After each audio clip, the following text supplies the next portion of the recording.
Hello students, welcome to geometry defence academy. तो राष्ट्रीय military school का जो एंट्रेंस टेस्ट हो चुका था 7 दिसंबर को।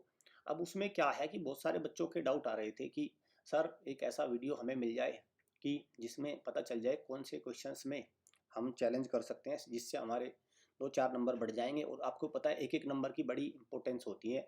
राष्ट्रीय मिलिट्री स्कूल का जो एंट्रेंस टेस्ट होता है बहुत कंपटीशन होता है। तो ऐसे में मैंने क्या किया कि सारा कलेक्शन मैंने निकाल लिया जो मेरी टीम को मुझे लगा कि हाँ इन क्वेश्चंस में कहीं ना कहीं डाउट है, इनको चैलेंज किया जा सकता है।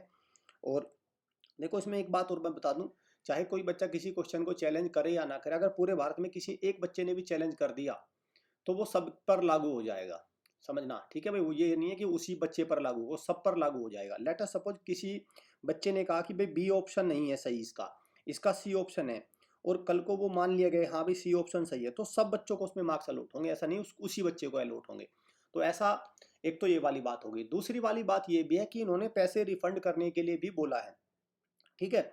अगर आपने मान के चलिए आप श्योर हो आपने वो चैलेंज कर भी दिया तो 500 रुपया आपका एक क्वेश्चन के चैलेंज हो रहे हैं, तो वो आपको पैसे भी वापस मिल जाएंगे, ठीक है। तो मेरा तो टारगेट ये है कि आप उसको चैलेंज कर दीजिए, आपके पैसे तो वापस होना ही है। मैं बता दूंगा कौन कौन से क्वेश्चन है, और फिर उसमें आपका कुल मिला के मार्क्स आपके बढ़ जाएंगे, ठीक है। चैनल को सब्सक्राइब कर लो, बेल आइकन पे क्लिक कर लो। और एक बात और ध्यान रखना भाई, जब ये एग्जाम हो रहा था उससे पहले तमाम इतनी वीडियोज आती हैं, इतने इतने क्वेश्चंस की प्रैक्टिस कराने वाली एकेडमी है, लेकिन एग्जाम खत्म होने के बाद वो कोई नहीं बताता कि उनके पढ़ाए हुए से कितने सवाल आए। आज तक नहीं बताया, ना बताएगा कोई। कारण ये है कुछ आता नहीं ना।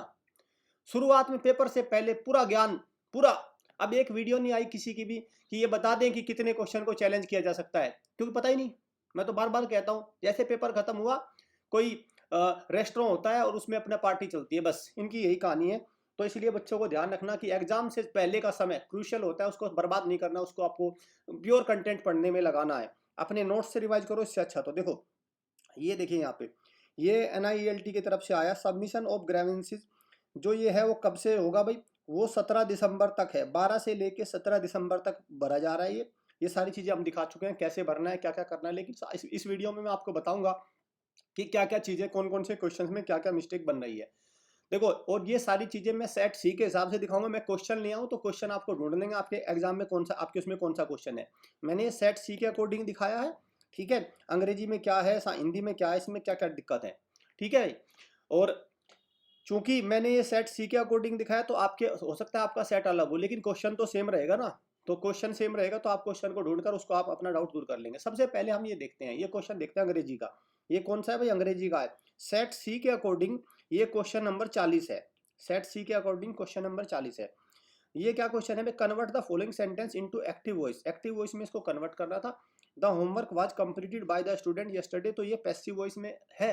अब इसमें क्या है, जो इन्होंने ऑफिशियल आंसर की दी है उसमें क्या है उसको देखता हूं पहले मैं। 40वें का इन्होंने क्या दिया है, देखो अगर ये सेट सी की ऑफिशियल आंसर की इन्होंने दी है तो 40वें अगर पे अगर मैं जाता हूं तो 40वें का इन्होंने दिया दिखाया है भाई डी, ठीक है। आप देखोगे 40वें का क्या है भाई यहाँ पे, ठीक है, दिस इज 40। 40वें का क्या है भाई, 40वें का आपको दिख रहा है डी, ठीक है। तो इन्होंने बताया है डी। अब हम डी को देखते हैं, डी सही है कि गलत है। तो अब डी को ये बता the student complete the homework yesterday. तो देखो ये तो सेंटेंस वैसे भी गलत है, क्योंकि देखो कंप्लीट है और यस्टरडे, ठीक है, प्रेजेंट इंडेफिनिट मतलब प्रेजेंट वर्ब यूज किया और यस्टरडे यूज कर दिया, तो ये अपने आप में ही गलत हो गया। तो इसका आंसर क्या होना चाहिए, इसका आंसर होना चाहिए B, the student completed the homework yesterday, ठीक है। क्लियर, तो ये इसका राइट आंसर होना चाहिए, लेकिन इन्होंने आंसर किया है ये। तो एक तो बच्चों का यहाँ पे नंबर आ जाएगा निकल कर, ठीक है। ठीक है, आप इसमें वो आ जाएगा कि भाई कैसे कैसे। हालांकि एक वीडियो वो भी आएगी अभी, अभी तो मैंने टीम से अपने क्वेश्चन निकलवाए, अभी वो भी आएगी कि क्या कैसे कैसे उसमें लिखना है, क्या डॉक्यूमेंट उसमें सबमिट होना है, PDF वगैरह, वो भी उसके में एक झलक मैं आपको दिखा दूंगा, जिसको करने होंगे कर लेगा, ठीक है भाई। क्लियर है इस बात से, तो यहाँ तक तो बी आ गया इसका आंसर, उसमें इन्होंने डी दिखाया। अगले क्वेश्चन की तरफ बढ़ते हैं। अब देखो यहाँ पे भी इन्होंने क्या किया है, identify whether the underline part is a phrase और क्लोज, ठीक है। ठीक है भाई, फ्रेज और क्लोज। देखो फ्रेज में तो क्या होता है कि इसमें सब्जेक्ट नहीं होता, वर्ब नहीं होता, और क्लोज में क्या होता है, दोनों होता है, सब्जेक्ट भी होता है, वर्ब भी होता है। तो ये अंडरलाइन है भाई, अंडरलाइन है आफ्टर फिनिशिंग हीज होमवर्क, ठीक है। तो एक प्रकार से अगर देखा जाए तो इसमें सब्जेक्ट का कहीं मुझे नजर नहीं आ रहा। हालांकि एक हीज है, ठीक है, हीज है ना, प्रोनाउन है, एक रिफ्लेक्सिव प्रोनाउन, रिफ्लेक्सिव तो नहीं, खैर प्रोनाउन ही कहूंगा मैं इसको, ठीक है। तो तो देखो यहाँ पे एक चीज नजर आती है, लेकिन ये इसमें कहीं ना कहीं ये बोथ जो लगाते हैं, बोथ की फ्रेज भी है और क्लोज भी है, ठीक है, ये फ्रेज भी है क्लोज भी है। तो मैं तो ये मुझे यहाँ पे डाउट ये आता कि भाई ये तो फ्रेज होना चाहिए या क्लोज होना चाहिए, दोनों ही है ये। क्या इसमें अगर इसको मैं कहूँ तो इसमें सब्जेक्ट कहाँ है, ठीक है, ठीक है। और फिर अगर ये फ्रेज भी हो जाएगा, ऑप्शन देखते हैं पहले इसका आंसर क्या है। तो इसमें इन्होंने देखो 20 में क्या लगाया, सी लगा दिया इन्होंने 20 में, ठीक है, 20 में सी लगाया है। तो ठीक है, तो यहाँ पे मुझे ये कहीं ना कहीं डाउट लग रहा है इसमें भी। इसमें मेरा जो आकलन है वो इसमें आना चाहिए, फ्रेज आना चाहिए, ठीक है भाई, फ्रेज आना चाहिए, इसका आंसर फ्रेज होना चाहिए था इसका, लेकिन ये क्लोज बताते हैं, चलो जो भी है, ठीक है। एक ये क्वेश्चन चैलेंज होगा। दो, अब देखो यहाँ पे अब इसी तरह का इन्होंने दो क्वेश्चन कर दिया, इसी में ही इन्होंने क्या बता दिया, 26वें को देखते हैं आंसर इन्होंने क्या दिया है, ठीक है, ये क्या देते हैं आंसर। अब इन्होंने क्या बता दिया, 26 का क्या दिया है इन्होंने, बी दिया है भैया ना, 26 का क्या है, बी है, ठीक है, दिस इज बी, 26 का बी इन्होंने दे दिया। अब देखने हैं इसमें क्या है। अब देखो यहाँ पे इन्होंने बिल्कुल सही दिया है, बिकॉज सी वाज लेट। तो यार देखो यहाँ पे तो सब्जेक्ट तो है ही, ठीक है, सी हो गया, और वाज एक हेल्पिंग वर्ब हो गया, ठीक है। अब इसमें भी मैं एक बात बता दूं भाई, देखो हेल्पिंग वर्ब तो है, ठीक है, हेल्पिंग वर्ब है, लेकिन एक मेन वर्ब तो यहाँ आ गई है मिश्र। तो इसमें हालांकि इन्होंने ये दिया, ये एक बार को चल सकता है, ठीक है, ये एक बार को चल सकता है क्लोज, पूरा तो ये भी मैंने इसको, इसमें भी कहीं ना कहीं थोड़ा बहुत तो मुझे भी इसमें डाउट है, लेकिन चलो इसको मैं मान लेता हूँ। लेकिन वो पहले वाला तो कहीं ना कहीं सबके घेरे में आ गया ना बहुत, ठीक है, ठीक है भाई, उसमें सब्जेक्ट वगैरह तो नहीं है ना। चलिए अब यहाँ पे आ जाइए, ये आ गया भाई अंग्रेजी के 3 क्वेश्चन है, उसमें एक श्योर है, एक तो मैंने बिल्कुल ही आपको क्लियर कट कर, इसमें तो कोई डाउट नहीं है कहीं से कहीं तक भी। ये भी ये भी है, अब इनका क्या रूल है, क्या रूल लगाया है उन्होंने, मुझे नहीं लगता कि ये भी है। और इसमें ये ठीक है क्वेश्चन, ये ठीक है। अब इन्होंने इसका आंसर सही दिया, ये मैंने इसलिए लिया है ताकि रेफरेंस बता सकूं, देखो भाई किस तरह का है, 2 क्वेश्चन है ना, तो उसका रेफरेंस मैंने लिया है। अब आइए इसमें से, अब देखते हैं इसको, 2 parallel lines P Q and R S R intersect by a transversal tube. तो हम एक 2 लाइन ड्रॉ कर लेते हैं, एक हम यहाँ पे करेंगे भाई पी क्यू, और यहाँ करेंगे आर और एस, और ट्रांसवर्सल लाइन इसको टी और यू इसको कर दीजिए, ठीक है। If the point of intersection are X and Y, तो ये पॉइंट ऑफ इंटरसेक्शन हो जाएगा, एक्स हो जाएगा और ये वाई हो जाएगा, ठीक है भाई, clear. Then P X Y, तो कौन सा एंगल पूछा है भाई इसने, इसको मैं कर देता हूँ पी एक्स वाई, ये एंगल पूछा है किसके बराबर होगा, ठीक है भाई, ये एंगल पूछा है किसके बराबर होगा। अब इन्होंने वेरियस ऑप्शन दे दिए भाई। तो देखो आपको पता है, अगर इसको आप एंगल, मैं मानता हूँ कि इसको एंगल आप 1 कर लो कंसीडर, ठीक है, तो और क्लियर। तो मैं एंगल पी एक्स, देखो एंगल पी एक्स वाई बराबर हो जाएगा 180 माइनस 1, ठीक है भाई, एंगल 1, ये तो इतना तो मानोगे, एंगल 180 डिग्री माइनस एंगल 1 हो जाएगा, ये बात तो पक्की है, पी एक्स वाई।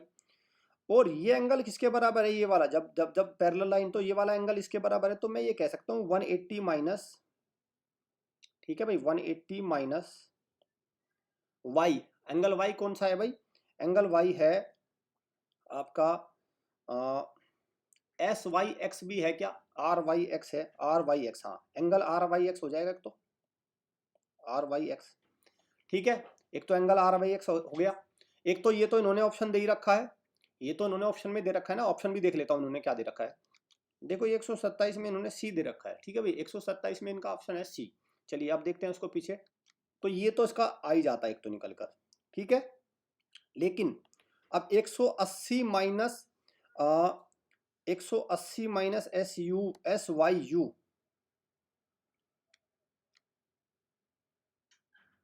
अब देखो हाँ 180 माइनस एस वाई यू, भाई ये एंगल इसके बराबर है, इतना तो मानोगे।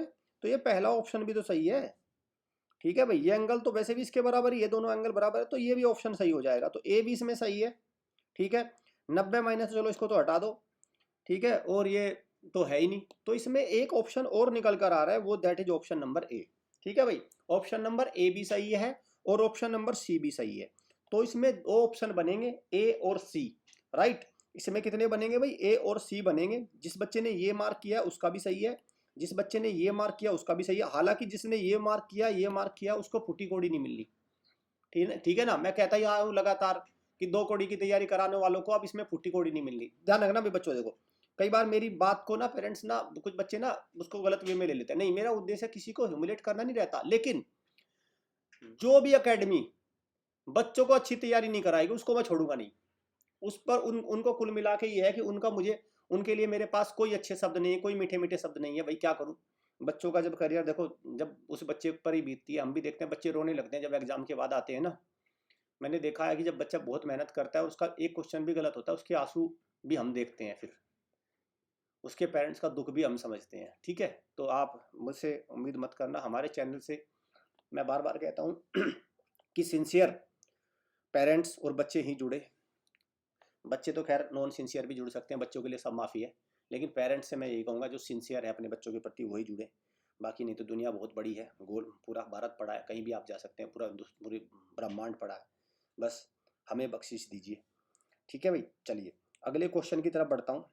एक क्वेश्चन ये साइंस में निकल कर आता है भाई, which among the following non lustrous, lustrous जिसमें नॉन मेटल, ठीक है, नॉट लस्ट्रस नॉन मेटल, तो लस्ट्रस जिसमें एक शाइनिंग होती है एक प्रकार से, और नॉन मेटल होना चाहिए। तो इसमें क्या है, देखो ये सारे के सारे क्या है, पहली तो बात ये भी लस्ट्रस है, ये भी लस्ट्रस है, ये सब क्या है, लस्ट्रस हैं, तो ये वाली बात हो गई। ठीक है, और नॉन मेटल तो चलो ठीक है, लेकिन ये लस्ट्रस आ गया, तो इसने जो लस्ट्रस लगा दिया ना, तो बस ये से क्या है कि क्वेश्चन भी इसमें भी मुझे लगता है सबको नंबर मिल जाएगा, इसमें ऑप्शन ही नहीं है।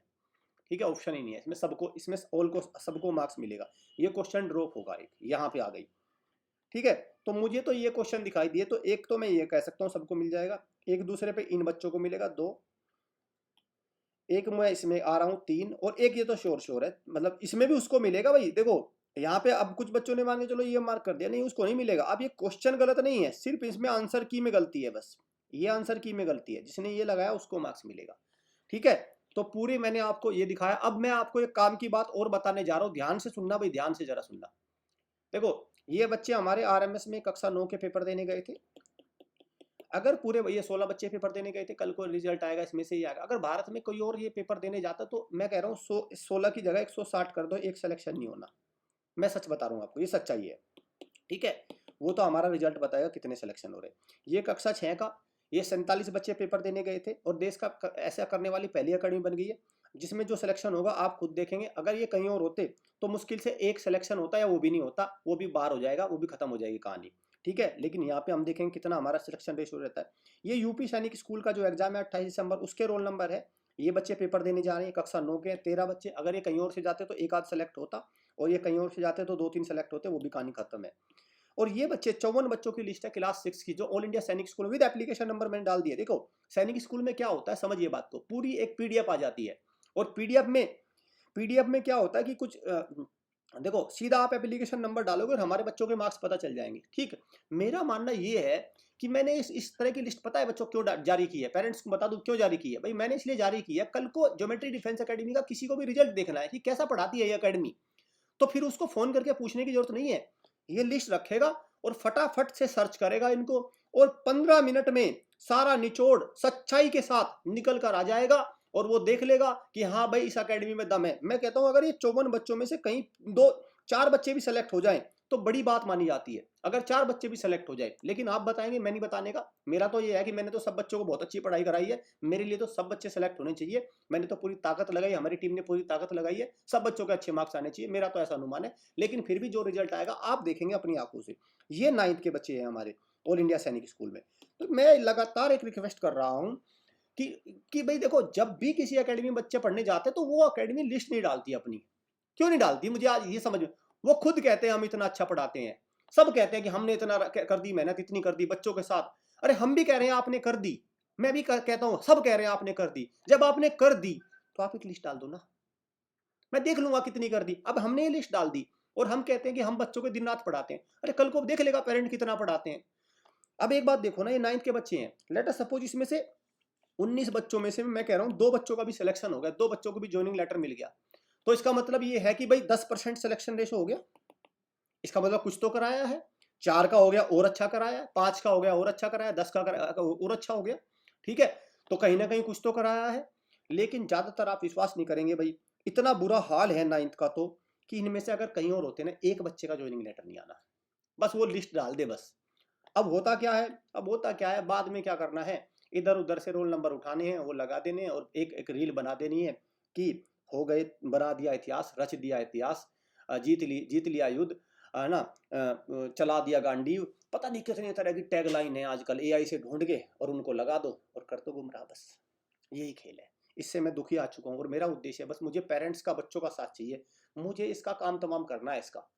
ये जो छुपम छुपाई का खेल है ना, मुझे बस टारगेट है कि मुझे इसका जरूर भांडा फोड़ना है कि ये कितने सिलेक्शन देते हैं। और जैसे ही लिस्ट आनी शुरू हो जाएगी, देखना फिर मैं ही निकाल के दिखाऊंगा कि फलाने फलाने एकेडमी ने इतने बच्चों का किया बेड़ा गर्क, फलाने फलाने एकेडमी से 0 बच्चे हुए पास, फलानी एकेडमी से इतने बच्चे हुए डिस्क्वालीफाई। फिर रोज एक वीडियो आ जाया करेगी कि ये थी वो एकेडमी और उसने कर दिया इतने बच्चों को डिस्क्वालीफाई। बस ऐसी चीजें आ जाएंगी फिर निकल के। बस इसलिए कोई इसको करना नहीं चाहता। बस पेरेंट्स का मुझे साथ चाहिए, एकेडमी वाला ना करे, उसको तो मैं करा लूंगा अपने आप। जब जब कोई एडमिशन ही लेगा कहीं जाके तो अपने आप ही करने लगेगा वो। इस नंबर पर कॉल कर लो अगर हॉस्टल बैच के थ्रू तैयारी करनी है। तो कोई ये बच्चे हैं वो 54, ये 54 बच्चों की जो लिस्ट डाल रहा हूँ ना मैं, ये दिखा रहा हूँ 47 बच्चे, ये बच्चे पेपर दे रहे हैं लगातार। आप हमारे यूट्यूब चैनल पर देख लो, आपको मॉक टेस्ट देते हुए बच्चे मिलेंगे, पढ़ाई करते मिलेंगे। ठीक है, आप test series, live class, video को, स्टडी मटेरियल, इनको ज्वाइन कर सकते हैं। इस नंबर पर कॉल करो, प्रॉपर इन्फॉर्मेशन ले लो। आप व्हाट्सअप भी कर सकते हैं अगर आप ऑनलाइन क्लास के थ्रू तैयारी करना चाहते हैं। तो उम्मीद करता हूँ अब आपको क्लियर हो गया होगा कि किन क्वेश्चंस को ऑब्जेक्ट करना है और कैसे कैसे उसमें ऑब्जेक्शन फाइल करना है। इन्हीं पर ही आपको नंबर मिल सकते हैं। तो जो बच्चे बिल्कुल बाउंड्री के नज़दीक है वो ऑब्जेक्शन फाइल कर लीजिए। और अगर लगता है आप कट ऑफ से बहुत दूर हैं तो फिर कोई मतलब नहीं है, फिर जो ऑल इंडिया सैनिक स्कूल है, यूपी सैनिक स्कूल है, उसकी तैयारी में जुट जाइए।